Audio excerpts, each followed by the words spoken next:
Nahihirapan ka bang huminga? Simpleng paraan upang guminhawa ang naramdaman hirap sa paghinga. Ang hirap sa paghinga ay isang kaganapan kung saan ang hangin ay hindi nakakadaloy ng maayos sa ating baga. Maraming dahilan kung bakit nangyari ito, katulad halimbawa ng pagkakaroon ng impeksyon sa baga, sakit sa puso, pagkakaroon ng pagbabara sa daluyan ng hangin, anxiety o pagkabalisa at marami pang iba.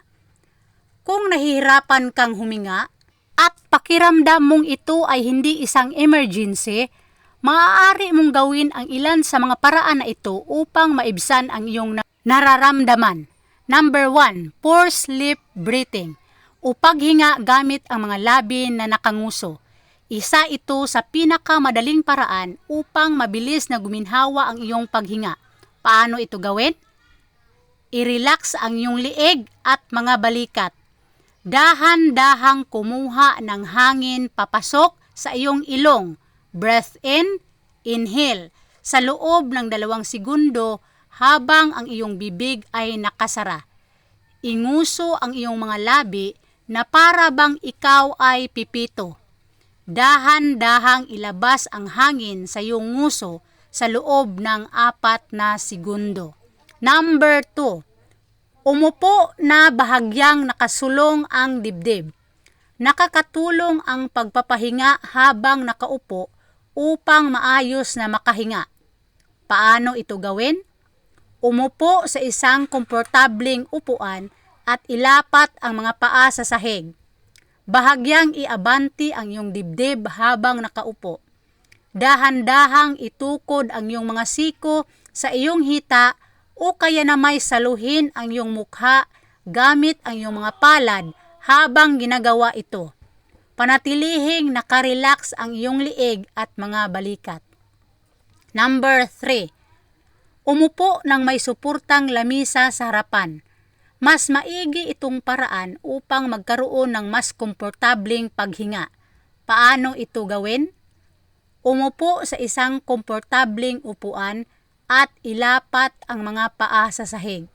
Humarap sa isang lamesa na malapit sa iyo.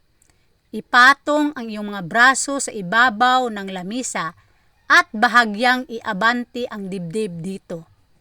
Ipatong ang iyong ulo sa ibabaw ng iyong mga braso o kaya na may gumamit ng unan upang ipahinga ito. Number 4, tumayo nang nakasandal ang iyong likod.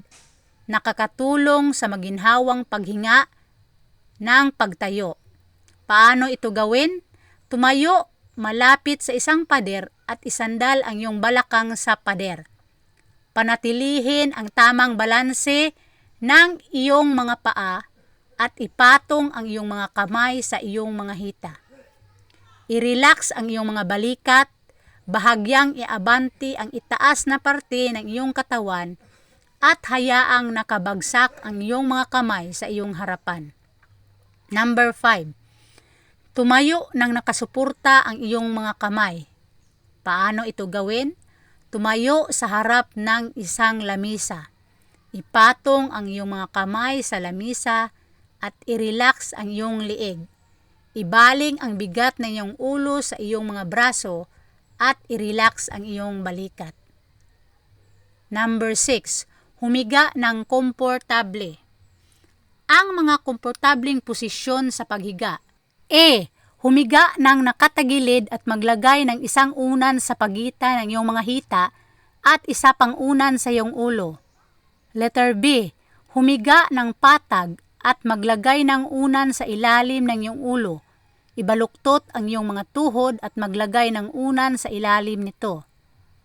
Number 7, huminga gamit ang diaphragm, tiyan o kalamnan. Paano ito gawin? Komportableng umupo nang nakalapat ang mga paa sa sahig. I-relax ang mga balikat, ulo at liig. Ipatong ay isang kamay sa iyong tiyan. Dahan-dahang kumuha ng hangin papasok sa iyong ilong. Breath in, inhale. Pakiramdaman ng iyong kamay ang paggalaw ng iyong tiyan habang nag-i-inhale. Mag-exhale o ilabas ang hangin gamit ang pursed lip. muling pakiramdaman ang paggalaw papasok ng iyong tiyan gamit ang iyong kamay habang ginagawa ito. Mas habaan ang bilang ng segundo sa pag-exhale kaysa sa pag-inhale. Ulitin ang pag-inhale at pag-exhale sa loob ng 5 minuto. Number 8. Gumamit ng isang maliit na bentilador o kaya na may pamaypay at itapat ito sa iyong mukha. Isang pag-aaral ang nagtala na ang malamig na hangin ay nakatutulong sa pagginhawa ng paghinga. Number 9. Pag-inom ng kape. Isang pag-aaral ang nagtala na ang kape ay nakatutulong sa pagre-relax ng daanan ng hangin sa mga taong may asthma. Upang maiwasan ang hirap sa paghinga, dapat mo ding iwasan ang bagay na nagiging dahilan nito gaya ng paninigarilyo, mga mausok at mainit na lugar. Magkaroon din ng oras para sa tamang pag-iihersisyo at kumain ng mga masusustansyang pagkain.